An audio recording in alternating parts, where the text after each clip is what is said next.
Assalamualaikum warahmatullahi wabarakatuh.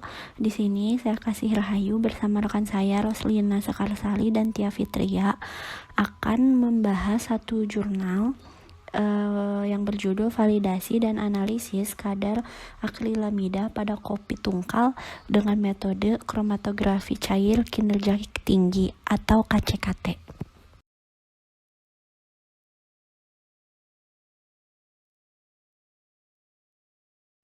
Latar belakang, akrilamida ialah senyawa yang bersifat toksik dalam bentuk monomer, sedangkan senyawa poliakrilamida yang berupa polimernya tidak lagi bersifat toksik. Akrilamida merupakan senyawa kimia yang terdapat pada kopi yang disangrai pada suhu di atas 120 derajat Celcius, berpotensi menyebabkan kanker pada manusia. WHO menyatakan bahwa rata-rata asupan akrilamida melalui makanan berada pada rentang 0,3 sampai 0,8 mg per kilogram berat badan per hari. Akrilamida yang terdapat pada makanan bukan karena cemaran dari luar, tetapi bisa disebabkan oleh pemanasan asam amino dan gula yang terdapat pada makanan yang bersuhu tinggi.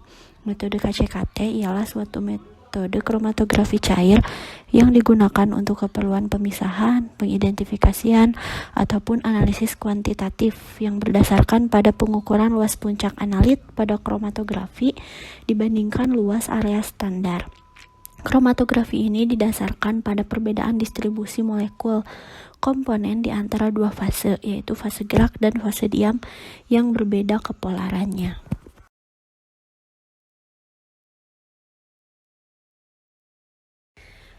Adapun alat dan bahan yang digunakan, itu seperangkat alat kromatografi cair kinerja tinggi atau KCKT, kolom ODS C18 250 x 4,6 mm, kemudian detektor Genesis 10S UV visible, timbangan analitik, laboratory shaker, labu ukur, Erlenmeyer, gelas ukur, membran filter dengan ukuran 0,45 mikrometer, kemudian kertas saring dan alat-alat gelas yang menunjang penelitian.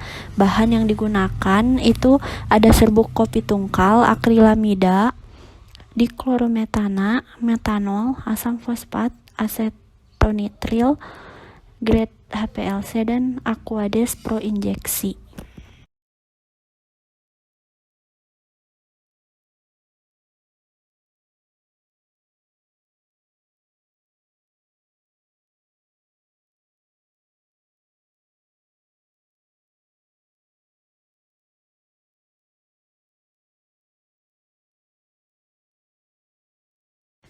Kemudian cara kerja untuk bagian A yaitu pengambilan sampel bubuk kopi Liberica. Sampel yang dipilih itu produk kopi bubuk yang dijual di pasar tradisional Tungkal. Kemudian B, pembuatan larutan standar akrilamida sebanyak 25 mg standar ditimbang dan dimasukkan ke dalam labu ukur 50 ml. Dilanjutkan dengan fase gerak asetonitril dengan menggunakan perbandingan air sampai tanda batas dan dikocok hingga homogen. Larutan sebanyak 1 ml, larutan A itu larutan standar, kemudian dipipet dan dimasukkan ke dalam labu ukur 50 ml. Lalu ditambahkan dengan fase gerak yang digunakan sampai tanda batas atau larutan B. Selanjutnya hasil larutan B itu dibuat larutan akrilamida dengan konsentrasi 1, 2, 4, dan 8 ppm.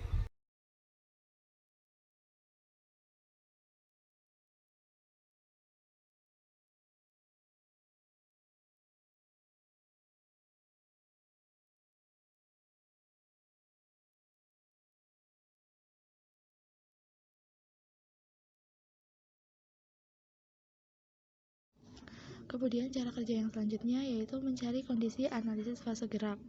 Fase gerak yang digunakan untuk optimasi adalah asetonitril asam fosfat 0,2%, 70:30 volume per volume, asetonitril asam fosfat 0,2%, 80:20 volume per volume, dan asetonitril asam fosfat 0,2%, 90:10 volume per volume. Selanjutnya dipilih dengan kondisi yang memberikan harga efisiensi yang tinggi dan waktu retensi yang relatif singkat. Kemudian cara kerja yang selanjutnya yaitu validasi metode analisis.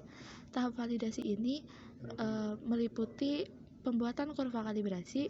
Larutan standar 1, 2, 4, dan 8 ppm masing-masing disuntikan sebanyak 20 mikroliter ke dalam kolom pada kondisi terpilih. Luas puncak dicatat dan dibuat kurva perbandingan luas puncak dengan konsentrasi larutan. Pengujian batas deteksi dan batas kuantitasi. Batas deteksi dan kuantitasi dihitung secara statistik melalui persamaan regresi linear dari kurva kalibrasi. Nilai pengukuran akan sama dengan nilai B pada garis linear Y sama dengan AX plus B. Kemudian uji keterulangan atau presisi. Larutan standar 1, 2, 4, dan 8 ppm disuntikan sebanyak 20 mikroliter dalam kolom menggunakan fase gerak dan kondisi alir yang terpilih.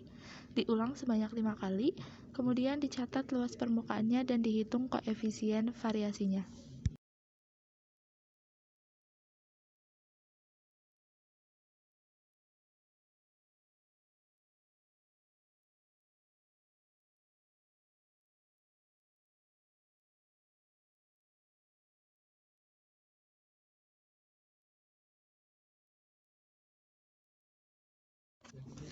Kemudian cara kerja yang selanjutnya yaitu untuk penetapan kadar akrilamida dalam kopi. Pertama-tama sampel bubuk kopi yang sudah halus ditimbang sebanyak 1 gram, kemudian dilarutkan dalam 10 ml diklometan, kemudian dikocok dan disentrifus lalu ampas disaring. Kemudian tandai larutan tersebut sebagai larutan A.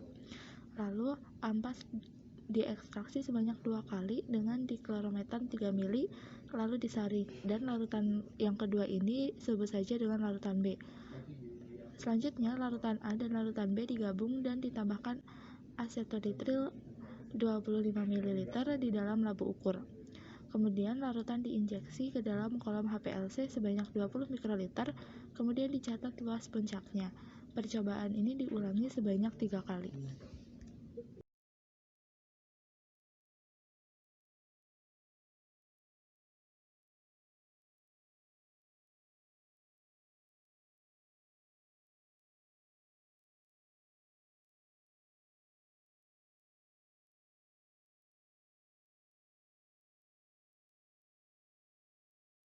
Yang selanjutnya ada hasil dan pembahasan. Di yang pertama ini ada gambar dari hasil spektral larutan standar akrilamida. Pada penelitian ini, fase diamnya menggunakan kolom C18 atau oktadesil silika atau ODS dengan ukuran 250 nanometer dan 250 nanometer kali 4,6 mm. Fase yang digunakan yaitu fase terbalik, dikarenakan senyawa yang digunakan yaitu akrilamida bersifat polar sehingga kolom yang digunakan harus polar juga agar penarikannya optimal. Fase gerak yang digunakan asetonitril dan asam fosfat 0,2% dengan perbandingan 80:20 volume per volume. Berdasarkan uji panjang gelombang akrilamida didapatkan hasil panjang gelombang 203 nanometer menggunakan detektor Genesis 10S UV vis. Kemudian yang kedua ini ada gambar dari kurva kalibrasi akrilamida. Nah, dari data yang diperoleh dilakukan perhitungan regresi linear dan dihasilkan persamaan garis kurva kalibrasi yaitu Y sama dengan 20717X plus 28752, di mana X merupakan konsentrasi akrilamida dan Y merupakan perbandingan luas puncak akrilamida.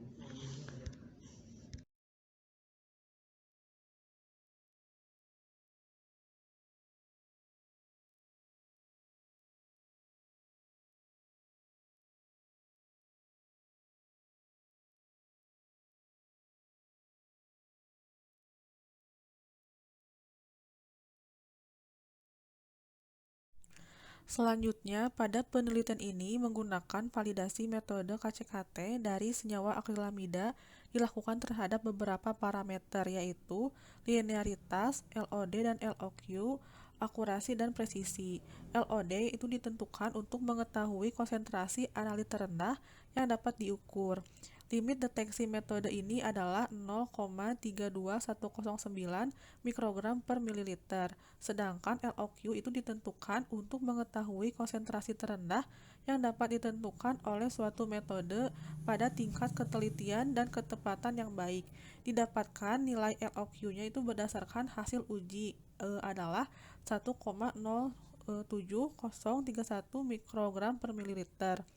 Uji ini dilakukan dengan menyuntikkan berulang larutan standar akrilamida yang diketahui konsentrasinya untuk menentukan kinerja alat pada kondisi dengan batas presisi RSD kurang dari 2%. Ketelitian metode dilakukan sebanyak 3 kali pengulangan.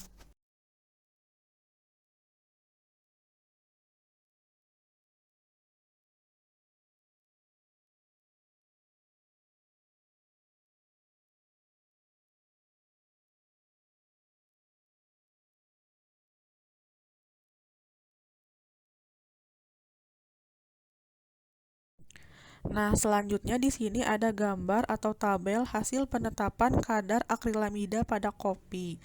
Dari hasil analisis diketahui bahwa kadar akrilamida pada sampel kopi tungkal 1 sebesar 72,065 mikrogram per gram. Kemudian sampel kopi tungkal 2 sebesar 66,922 mikrogram per gram. Sampel kopi tungkal 3 sebesar 60,215 mikrogram per gram. Dan sampel kopi tungkal 4 yang itu sebesar 61,422 mikrogram per gram. Nah, berdasarkan info, umumnya seseorang meminum kopi itu sebanyak 1 hingga 3 cangkir per hari. Nah, jika berat dalam kopi bubuk 1 sendok itu 5 gram, maka kadar akrilamida dalam 1 cangkir kopi itu berkisar antara 640 mikrogram.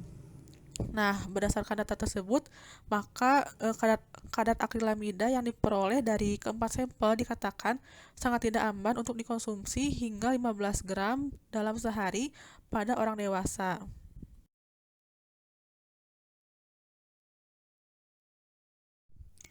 Nah, dapat disimpulkan bahwa kadar akrilamida dalam kopi bubuk 1 sampai 4 berturut-turut adalah 72,065 mikrogram per gram, kemudian sampel yang kedua 66,922 mikrogram per gram, sampel ketiga 60,215 mikrogram per gram, dan yang sampel keempat yaitu 61,422 mikrogram per gram.